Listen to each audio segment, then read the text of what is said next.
लक्ष्मी नारायण श्रीमन नारायण नारायण नारायण श्रीमन नारायण नारायण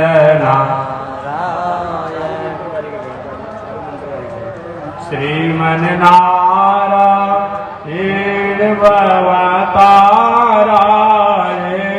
श्रीमन नारायण भवतारायण लक्ष्मी नारायण नारायण नारायण लक्ष्मी नारायण नारायण नारायण आग लगी आकाश में बरसन लगे अंगारो आग लगी आकाश में बरसन लगे संत नहीं होते जग में तो जल मरता संसार हो संत नहीं होते जग में तो जल मरता संसार श्रीमन नारायण नारायण नारायण श्रीमन नारायण नारायण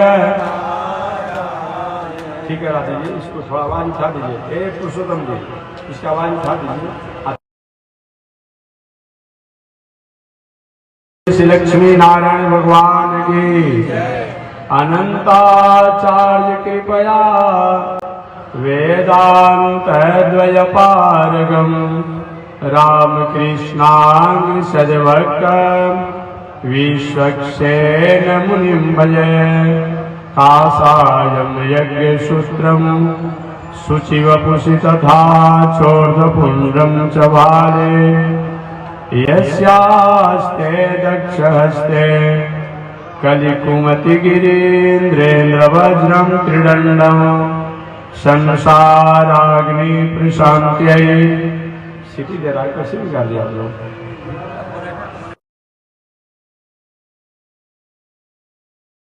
प्रशांत्यै मृतजलममलं दारुपात्रं पवित्रं श्री विश्वक्सेन सूरे पदकमलयुगं श्रेयसे संश्रयामि लक्ष्मीनाथ समारंभां नाथयामुनिमध्यमाम् अस्मदाचार्यपर्यन्तां वन्दे गुरो परम्पराम् देखिए मंत्र सही दे रहा है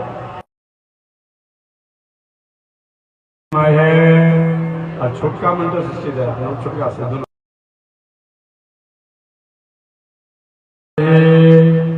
वासुदेवाय धीमहि तन्नो विष्णु प्रचोदयात् महालक्ष्म्यै च विद्महे विष्णुपत्न्यै च धीमहि तन्नो लक्ष्मी प्रचोदयात् तन्नो लक्ष्मी प्रचोदयात्।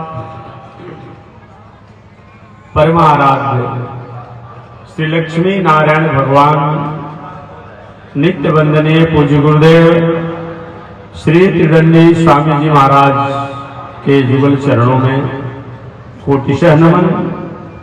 भगवत भागवत आचार्य कैंकर्य पारायण महानुभाव ठीक नहीं वैश्व का मंत्र का जरा छुट्टी दे रहा है मैंने छोटा मंत्र आचार्य कैंकर्य पारायण महानुभाव हरिद्वार की पावन भूमि से चलकर आए हुए जगत गुरु रामानुजाचार्य माया मधुसूदन पीठाधीश्वर स्वामी बैकुंठनाथ जी द्वारा अपने कथा श्रवण किया। काशी की पावन भूमि से चलकर आए हुए जगत गुरु रामानुजाचार्य स्वामी मुक्तिनाथ जी द्वारा अपने कथा श्रवण किया। वृंदावन से चलकर आए हुए जगत गुरु रामानुजाचार्य स्वामी चतुर्भुजी महाराज द्वारा भी आपने कथा श्रवण किया होगा। और कवल छपरा के महंत श्री स्वामी संजय जी द्वारा भी आपने कथा श्रवण किया होगा। अभियोग नहीं हुआ है। और आपने झारखंड छत्तीसगढ़ की पावन भूमि से चलकर आए हुए जगत गुरु रामानुजाचार्य स्वामी योगाचार्य योगेश जी द्वारा आप जब तक जग होते रहेगा योग शिविर के द्वारा योग को भी आप देखेंगे करेंगे। तो योग सिखाने के लिए आए हुए हैं योगाचार्य योगेश जी द्वारा आप योग सीखेंगे। ठीक जगदीशपुर आरा की पावन भूमि से चलकर आए हुए जिनके द्वारा पहले से आप भागवत कथा श्रवण करते आ रहे हैं जगत गुरु आनंद बिहारी शास्त्री जी द्वारा कथा श्रवण करेंगे। आरा के पावन भूमि से चलकर आ रहे हैं जगत गुरु रामानुजाचार्य स्वामी गिरिधर शास्त्री जी द्वारा भी आप वाल्मीकि रामायण कथा श्रवण करते होंगे। और भी संत महात्मा जैसे आएंगे आपको सूचना दिया जाएगा।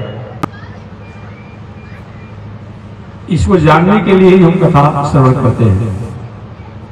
अगर ये नहीं जाना जाए तो हमारे जीवन में साधन संसाधन तो आते रहेंगे जाते रहेंगे, परंतु उस साधन संसाधन का सही माने सही मतलब अर्थ को हम नहीं समझ पाएंगे। श्रीमद् भागवत महापुराण की रचना महर्षि वेदव्यास जी ने इसी उद्देश्य से था कि संसार के मानव अपने पथ को, अपने मार्ग को, अपने स्वरूप को समझ पाए और समझने के साथ साथ उस मार्ग पर चल पाए। इसके लिए ही महर्षि वेदव्यास जी ने शास्त्रों की रचना की है। व्यास जी महाराज की इच्छा थी कि सज्जू के लोग जैसे अपना उद्धार और कल्याण करते थे,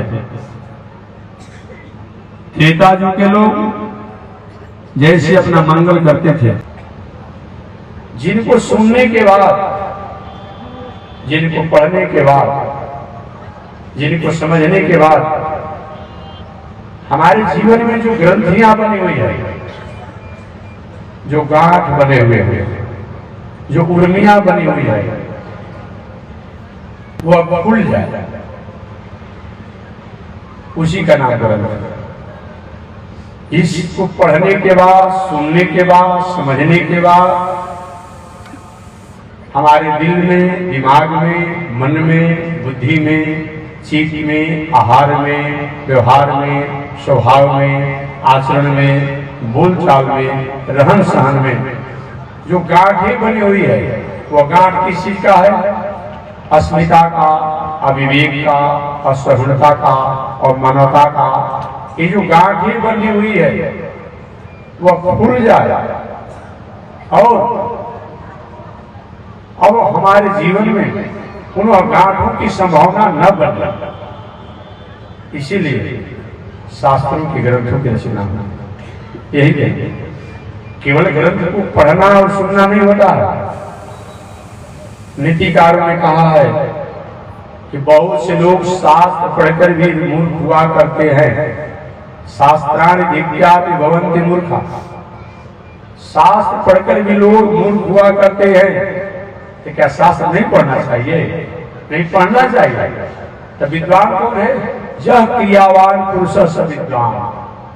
ग्रंथ को, शास्त्र को पढ़ करके उसका जो निधिध्यासन करता है, चिंतन करता है, अपने जीवन की आचरण में उतारता है, वही विद्वान है। इसलिए ग्रंथ का मतलब आपने समझा।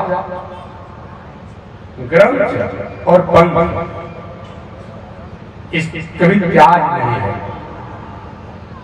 हम स्वास्थ्य लाभ प्राप्त करना चाहते हैं तो हमें पंथ अर्थात डॉक्टरों द्वारा या ऐसे भी हमारे जीवन में जिसको खाने से अनुकूलता बने उसका त्याग नहीं करना चाहिए। और ग्रंथ चाहे कितनी भी ऊंचाई पर हम पहुंच जाए, जो हमारी ग्रंथियां हैं, जो हमारी उर्मियां हैं, जो हमारे गांठे हैं, जो हमारी बंधन है, उसे जो मुक्त कर दे उसी का नाम क्या है?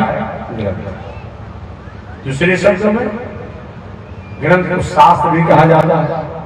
शास्त्र का मतलब क्या होता है? जो अपने वाक्यों द्वारा, जो लेखनी द्वारा, जो शब्दों द्वारा, जो उपदेश द्वारा हम पर अनुशासन करता है, जिसके शब्दों से, लेखनी से, वाक्यों से हम अनुशासित होते हैं, और सत्य पथ पर चलने के अधिकारी होते हैं, उसी का नाम क्या है? शास्त्र। इसलिए जीवन में शास्त्र और ग्रंथ होना चाहिए। महर्षि वेदव्यास महाराज ने मानव के कल्याण करने के लिए सतयुग के लोगों के समान, त्रेता युग के लोगों के समान, द्वापर युग के लोगों के समान कलिकाल के मानव भी मंगल को प्राप्त करे, कल्याण को प्राप्त करे, इस उद्देश्य को लेकर के व्यास जी ने शास्त्र और ग्रंथों की रचना की। उन शास्त्रों में, उन ग्रंथों में सबसे प्रथम वेद का नाम आता है। वेद का मतलब क्या होता है? व्याकरण से, ग्रामर से वेद जो है विद ज्ञान धातु से बनता है। व्याकरण ग्रामर से, क्योंकि शब्द का बनाने का कार्य, शब्द के अर्थ का कार्य व्याकरण ही करता है। अन्यत्र तो लिखा गया है कि ऐसे यद्यपि बहुनाधीतम,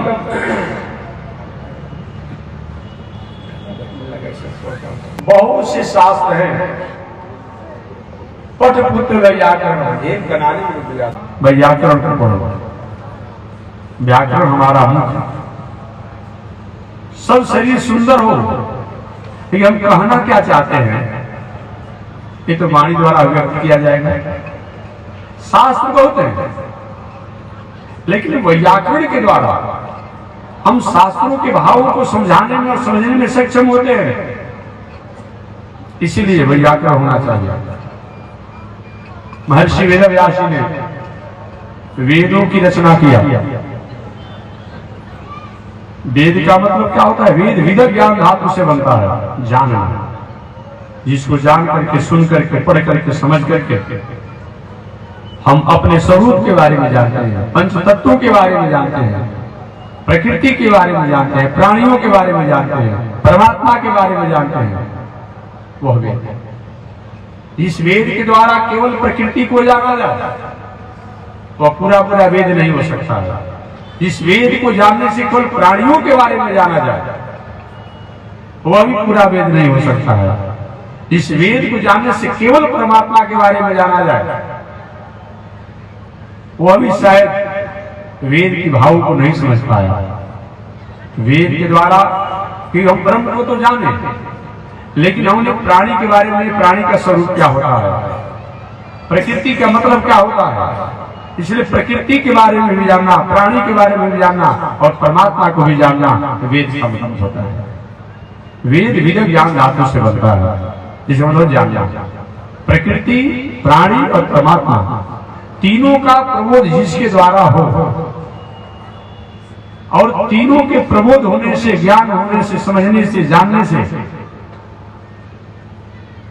प्राणी, प्रकृति, ये दोनों परमात्मा के, प्राणी जो है प्रकृति से संबंध इसीलिए रखे, उस प्रकृति के द्वारा हम परमात्मा को प्राप्त करने में सक्षम होते हैं। इसीलिए प्रकृति से प्राणी का संबंध होना चाहिए।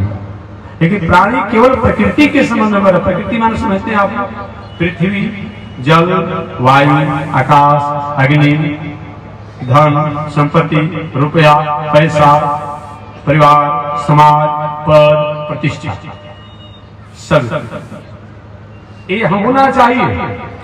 लेकिन इसलिए होना चाहिए कि हम परमात्मा तक पहुंचना चाहते हैं, परमात्मा को समझना चाहते हैं, ईश्वर को, ब्रह्म को जानना चाहते हैं। वो जानने में ये हमें सहयोग प्राप्त करना, ये मान करके प्रकृति से प्राणी का संबंध हो और वह प्राणी प्रकृति के सहयोग से परमात्मा को पहचानने में, परमात्मा को जानने में, परमात्मा तक पहुंचने में वह सक्षम हो, तो सही माने में उसी का नाम वेद है। महर्षि वेदव्यास जी ने वेदों की रचना किया, फिर भी मन में दोष नहीं हुआ, शांति नहीं हुई। हमारे जीवन में साधन संसाधन होने के बाद भी मन में उदासी बनती रहती है, खीनता बनी रहे, तो समझिए कोई न कोई हमारे द्वारा चूक है, भूल है, त्रुटियां हैं। सुंदर आलीशान भवन हो, लेटेस्ट लग्जरी व्यवस्था हो, लेकिन खिन्नता हो, उदासी हो मन में, तो कहीं ना कहीं हमारा शेड्यूल जो है, हमारा सिस्टम जो है, एक कहीं ना कहीं भटका हुआ है। ये जाना चाहिए, ये किसी को बताने की आवश्यकता नहीं है, समझाना चाहिए। महर्षि वेदव्यास जी ने वेदों की रचना किया, मन में तोष नहीं हुआ, मन में शांति नहीं हुई, मन में आनंद नहीं हुआ। व्यास जी ने उस वेदों को 4 भागों में किया, ऋग्वेद, यजुर्वेद, सामवेद, अथर्ववेद। फिर भी मन उदास रहा। व्यास जी ने उपनिषद की रचना किया, और उपनिषद की रचना करने के बाद, उपनिषद का मतलब क्या होता है? उप माने पास में, नी माने निश्चित रूप में, और सद माने पहुंचाने वाला। वह ग्रंथ जो निश्चित रूप में परमात्मा और तत्वों तक पहुंचाने वाला है, उसी का नाम उपनिषद है। एक तरह से वेद की व्याख्या विशेषार्थ ही उपनिषद है। उपनिषद दूसरा कुछ नहीं है। वेद की व्याख्या कहे, उपव्याख्या कहे, परिव्याख्या कहे, विशेषार्थ कहे, वही उपनिषद है। जो बात वेद में है वही उपनिषद में है। वेद के द्वारा भी ब्रह्म तत्व को समझा जाता है, जाना जाता है, पहचाना जाता है, पहुंचा जा सकता है, और उपनिषद के द्वारा भी ब्रह्म तत्वों को जानना, पहचानना, समझना और पहुंचना होता है। ऐसा होता है तो सही में हमने उपनिषद को जाना, वेदों को जाना। महर्षि वेदव्यास जी ने वेद और उपनिषद को जाना, फिर भी मन में शांति नहीं मिली। आगे वेद और उपनिषद के परिशुद्धिकरण के रूप में व्यास जी महाराज ने, सहजीकरण के रूप में, सरलीकरण के रूप में महाभारत ग्रंथ की रचना की। और महाभारत ग्रंथ को रचना करके व्यास जी अपने आत्मा को, अपने मन को, अपने बुद्धि को, खिन्नता को दूर करना चाहे, नहीं हुई। इसका कारण यही रहा कि व्यास जी ने महाभारत ग्रंथों की रचना तो किया, परंतु परमात्मा ब्रह्म ईश्वर भगवान को जैसा हुए प्रतिपादित करना चाहिए अपने लेखनी द्वारा, तो नहीं कर पाए। आप कितने बड़े विद्वान हैं, ये बहुत बड़ी उपलब्धि नहीं है। आपने अपनी विद्वता द्वारा समाज के लोगों को सर्वत्र कितने लोगों को लगाया, ये बड़ी बात है। आप लेखनी द्वारा बहुत बड़े पंडित आदमी, बहुत सी किताबों का आपने लिख दिया, लेकिन आपकी किताब को पढ़कर के समाज के लोग कितने से कितने लोगों से उपकार और सुधार, अपने जीवन को संयम किए, ये बड़ी उपलब्धि की बात है। किताब तो बहुत से होते हैं, बौद्धों के नागार्जुन है, और से लोग 4 वाक्य इत्यादि का बहुत से उनका किताब है। किताब लिखना बड़ी बड़ी उपलब्धि नहीं है, ग्रंथ होना बहुत उपलब्धि नहीं है। उसके द्वारा अगर समाज का, प्रकृति का, प्राणियों का समझने और प्राणी को उस परमात्मा तक पहुंचने और अच्छे मार्गों पर कहीं चलने का संदेश और प्रेरणा प्राप्त नहीं होता है, कोई बहुत बड़ा मतलब है। व्यास जी ने महाभारत ग्रंथों की रचना किया, उस ग्रंथ में भगवान के जैसे निर्मल चरित्रों को प्रतिपादित करना चाहिए, लिखना चाहिए, समझाना चाहिए, आवध करना चाहिए। वैसे व्यास महाराज ने महाभारत में नहीं किया। जब अपने कई परिवार की बात आती है तो व्यास जी बहुत वीर रस का वर्णन करते हैं। आपने कहीं महाभारत पढ़ा होगा, सुना होगा, समझते होंगे। व्यास महाभारत में जब लगे, शल्य ग्राह पेड़ बहनी कर्णेन वेलाकुला सो तृणाकुल पांडवीर नदी कई वर्ष। अब समझिए, महाभारत में जब व्यास जी लिखते हैं, कहते हैं शल्य ग्राह कि पेड़ बहनी कर्णेन वेलाकुला, वीर रस है अपने आप में। शल्य ग्राह, युद्ध के मैदान में शल्य जो था ग्राह जैसा था। ग्राह जिसको पकड़ लेता है जल में, उनका कल्याण कर देता है। कितना भी बलिष्ठ जीव हो, उनको कहीं न कहीं झुका देता है। आपने बिल्कुल ग्राह की कथा पढ़ा हो। शल्य ग्राह, शल्य जो है संग्राम क्षेत्र में, युद्ध क्षेत्र में ग्राह जैसा था, जिस पर वह होता उनको तो पलायन कर ही देता। शल्य ग्राह कि पेड़ बहनी, और कृपाचार्य जो थे वहनी, जेठ के चिलचिलाती धूप में झोपड़ियों की बस्ती हो बल्कि छोटे से आग की चिनकारी और आग की तीली कहीं पकड़ लेती है, देखते देखते भर में पूरा बस्ती जलकर खाक हो जाता है। वही कर्ण की कहते हैं शल्यग्राह कृपेण बहनी। वह कृपाचार्य जो थे ऐसे थे कि जब संग्राम क्षेत्र में चलते तो बड़े से बड़े वीर लोग खाक हो जाते हैं। शल्यग्राह कृपेण बहनी कर्णेन वेलाकुला।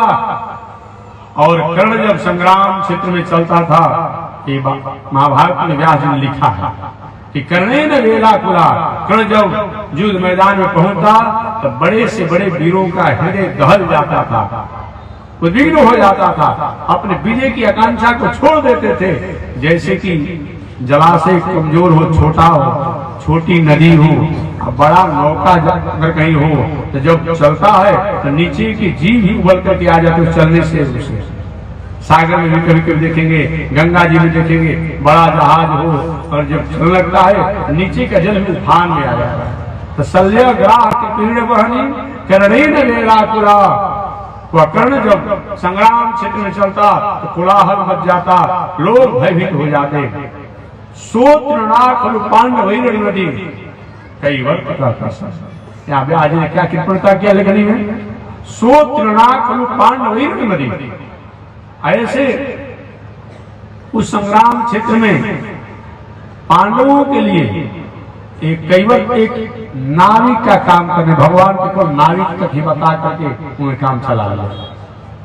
ये कृपणता नहीं है। जिस परमात्मा के धृति विलास से सारा दुनिया फलती है, फूलती है, खिलती है, विकसित होती है, उस परमात्मा को बहुत समेट करके व्यास महाराज ने व्याख्या की। यही कारण है कि वेदों की रचना करने के बाद, उपनिषद की रचना करने के बाद, महाभारत की रचना करने के बाद और 17 पुराणों की रचना करने के बाद भी व्यास के मन में तोष नहीं हुआ, शांति नहीं हुई, आनंद नहीं। व्यास जी ने मन में बना लिया, तय कर लिया था चले जाते इस दुनिया से। देखिए बहुत कुछ आप करने के बाद परिवार के लोगों द्वारा, समाज के लोगों द्वारा कहीं आपको रिवेट और रिटर्निंग नहीं मिल रहा। बात समझते हैं? रिवेट और रिटर्निंग, रिवेट और रिटर्निंग का मतलब क्या होता है? हमने जो किया उसके प्रति लोगों का आभार नहीं होता है, आभार ज्ञापन नहीं होता है, धन्यवाद ज्ञापन नहीं होता है। उससे समाज के लोग कहीं अपने मुकाम तक पहुंचने में सक्षम नहीं हो पाते हैं। मन में टेंशन हो जाता है, डिप्रेशन हो जाता है, अटेंशन हो जाता है। घर द्वार दलाल मकान बनाया आपने, परिवार समाज को पढ़ाया लिखाया पढ़ाया, सब कुछ किया, नौकरी चाकरी सब लगा दिया, परिवार अरे आपने हमारे लिए क्या किया? सारे कर्मों को पानी फिर जाता है। पूरा समय मैंने लगा दिया, सब कुछ लगा दिया, आज परिवार इस तरह से जवाब दे रहा है। व्यास जी के साथ नहीं हुआ। शास्त्रों की रचना करने के बाद भी व्यास जी को जैसा रिवेट और रिटर्निंग मिलना चाहिए समाज का, जैसे समाज के लोग उनके ग्रंथों द्वारा अपने को संवर्धित और संरक्षित होना चाहे, वैसा नहीं हो। यही कारण रहा कि व्यास महाराज के मन में उदासी बढ़ती चली। एक दिन तो व्यास महाराज अब जब चले जाते तो अच्छा,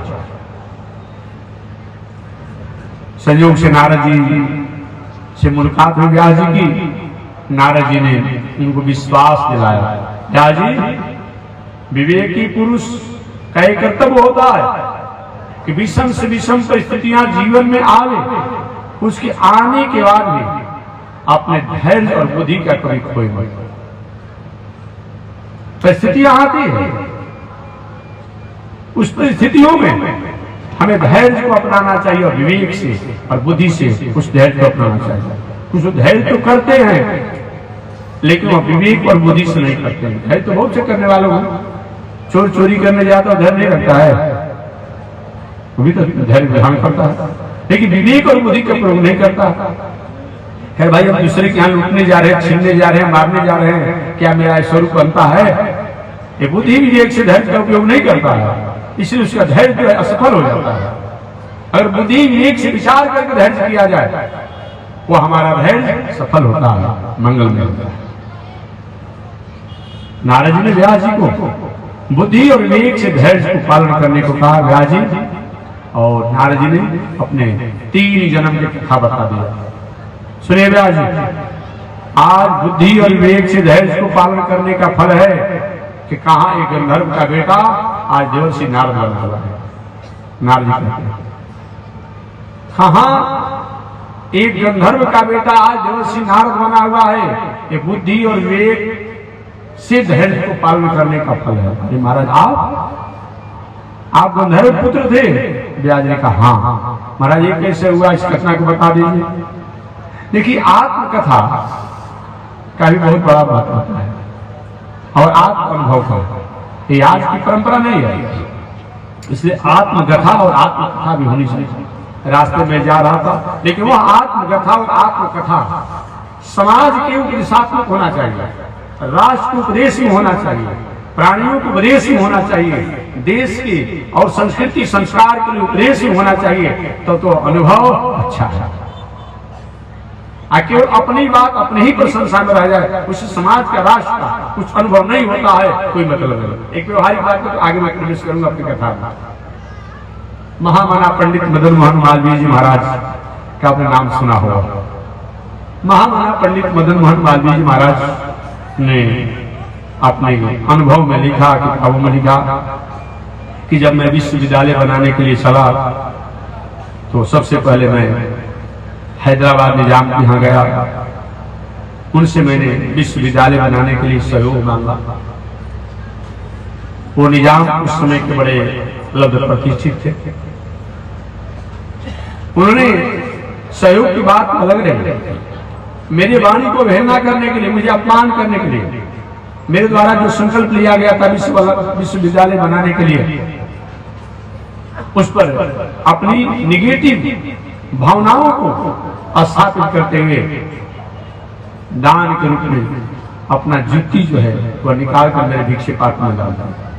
कितना बड़ा अपमान है जी। आप हम लोग कोई कहे हम साधु महात्मा नहीं मानते, हम दान नहीं देंगे, हम जग नहीं मानते, हम नाराज हो जाते हैं, कैसे तुमने कह दिया। अब समझिए कितना बड़ा अपमान है। कुछ समान विद्वान तो नहीं थे, महामना जी अपमान कर दिया। विवेक से, बुद्धि से, धैर्य परोक्षी महामना लौट और लौट कर आने के बाद महामना ने विचार किया, है तो नवाब बड़ा आदमी है, क्यों नहीं इसकी जुत्ती को नीलामी पर चढ़ा दिया गया और हैदराबाद निजाम की जुत्ती को नीलामी पर चढ़ा दिया गया। लाखों रुपया उस समय नीलामी पर चढ़ा हुआ हैदराबाद का निजाम का जुत्ती। आज भी किसी का कोट, किसी का कुछ, किसी का कुर्ता, किसी का टोपी नीलामी पर चढ़ जाता है। यह सूचना हैदराबाद निजाम के मंत्रियों को चला। मंत्री ने महाराज नाक कट जाएगा, कट गया, क्या होगा। जिस जुत्ती को उस पंडित को आपने दिया था अपमान में, उसको नीलामी पर चढ़ा था, क्या करना चाहिए। कभी कुछ बिगड़ा नहीं है। जितना अंतिम नीलामी हुआ अपने रुपया देकर के अपने जुत्ती को वापस ले लीजिए, तो कटा हुआ नाक जो कटने की स्थिति में है वो बच जाएगा। अब नीलामी ही हुआ है, फिर लिया नहीं, वही लाखों रुपया देकर के निजाम और अपना जुत्ती को वापस। वही महामना जी ने अपना अनुभव में कहा था कि मैं प्रथम बार जब चला तो सबसे बड़ा संकट है। जब जब मेरे जीवन में संकट आपत्ति विपत्ति आते रहे, हमेशा मैं गजेंद्र मोक्ष का पाठ किया करता था और जीवन के अंतिम समय तक मैं पाठ करता। तो समझिए, एक जिस अनुभव के द्वारा मैं कहना चाह रहा था, इस अनुभव के द्वारा समाज का उपकार की बात आती हो, लेकिन हमारे जीवन में और हमारे अनुभव से समाज के लोगों को सतपथ पर चलने का प्रेरणा प्राप्त होता हो, ये अनुभव और आत्मकथा तो करनी ही चाहिए। एक केवल महामना जी की बात नहीं है, संत महात्मा भी कहते रहते हैं। भूत भावन शंकर जी ने भी कहा, उमा कहूं मैं अनुभव अपना। ये दूसरा कर्म नहीं कहते हैं, क्या कहते हैं। उमा कहूं मैं अनुभव अपना, अपना अनुभव भूत भावन शंकर जी कहते हैं।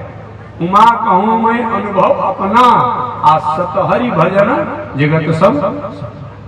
कितना बड़ा अनुभव है जी, यही अनुभव होता है, इसीलिए होना चाहिए। तो नारद जी ने व्यास जी से कहा, व्यास जी मैं कहा एक गंधर्व का बेटा आज बुद्धि विवेक से मैंने धैर्य को धारण किया, प्रणाम क्या हुआ, आज मैं देवर्षि नारद बना। महाराज आप गंधर्व के पुत्र थे? हाँ। कैसे थे बता दीजिए। वही नारद जी ने अपने 3 जन्म की कथा सुनाई, 3 जन्म। तो आज कथा तो हमें कहना नहीं था, कल मैं निवेदन करूंगा कि व्यास जी को नारद जी ने बुद्धि और विवेक सहित धैर्य का उपयोग करने को बताया। इस बुद्धि और विवेक के फलस्वरूप नारद जी कहीं गंधर्व के पुत्र थे, अब बन गए देवर्षि नारद। तो हम और आप भी चाहे जमीन पर, संसार में, दुनिया में सबसे निचली गोदान पर रहेंगे, निचली सीढ़ी पर रहेंगे, लेकिन हम बुद्धि विवेक से धैर्य का उपयोग करते हैं तो सीढ़ी का अंतिम गोदान जो होता है, अंतिम जो होता है, वहां तक पहुंचने में हम सक्षम हो सकते हैं। यह नारद जी के अनुभव से हम श्रवण करेंगे तो शेष चर्चा अगले दिन होगी। आज यही कर मैं अपने वाणी को विराम दे रहा हूं और व्यास जी को, नारद जी को व्यास जी के आश्रम पर छोड़ देते हैं और कल देखते हैं कि नारद जी ने व्यास जी को कौन सा अनुभव दिया और कैसे गंधर्व के बेटा होने के बाद भी वो देवर्षि नारद बन गए। शेष चर्चा अगले दिन। आज इसी के साथ वाणी विराम। एक बार भगवान का नाम ले, आगे परमात्मा की जय श्री श्रीमन नारायण लक्ष्मी नारायण, श्रीमन नारायण लक्ष्मी नारायण, श्रीमन नारायण नारायण नारायण, श्रीमन नारायण नारायण नारायण, श्रीमन नारायण जगवोधारायण, श्रीमन नारायण जगवोधारायण,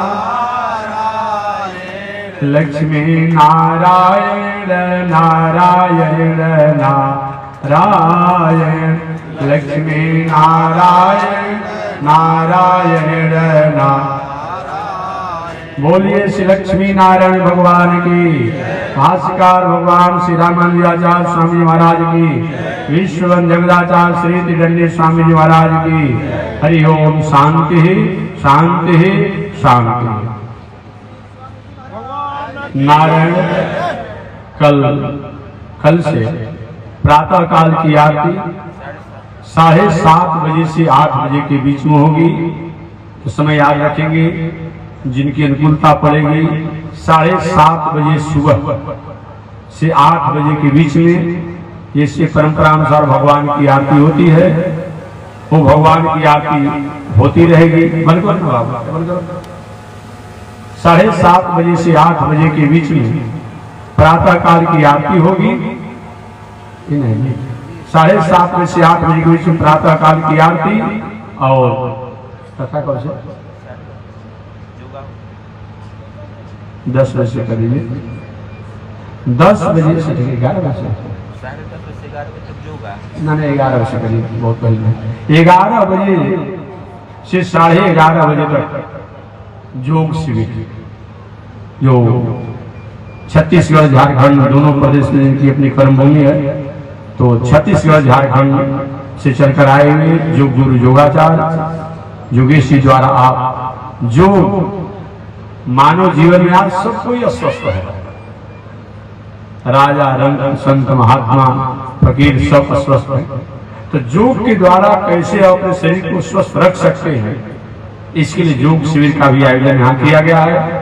तो 11 बजे से 11:30 बजे तक योग शिविर, 11:30 बजे से 11:20 तक हमारे माधवाचार्य स्वामी जी अयोध्या 11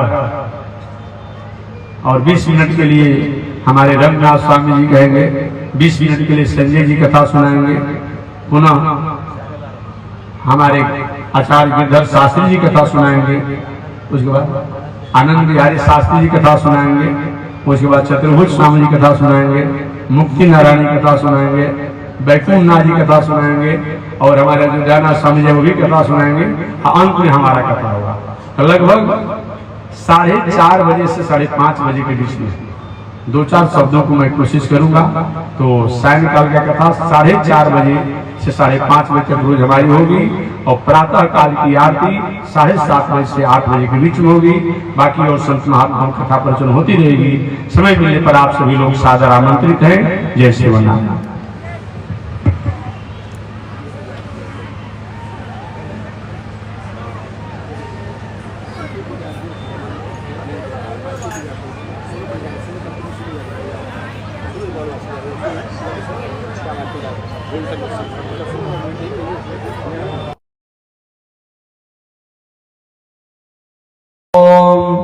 चंद्रमा मनसो जात चक्षो सूरजो अजायत श्रोत्राद्वायुषप्राण समुखा दग्निरजायत श्रीसते लक्ष्मी शपथमया वहो रात्रे पार्श्वेन छत्राणि रूपमस्मिनौ व्यातम् ईश्वरनिघाड़ा मौमयी घाड़ सर्वलोकं मयी घाड़ कासायं यज्ञसूत्रं शुचिवपुषि दधा चोर्ध्वपुण्ड्रं च बाले यस्यास्ते दक्षस्ते कलिकुमतिगिरीन्द्रेन्द्रवज्रं त्रिदण्डं संसाराग्नि प्रशान्त्यै मृतजलममलं दारुपात्रं पवित्रं श्रीविश्वक्सेन सूर्य पदकमलयुगं श्रेयसे संश्रयामि।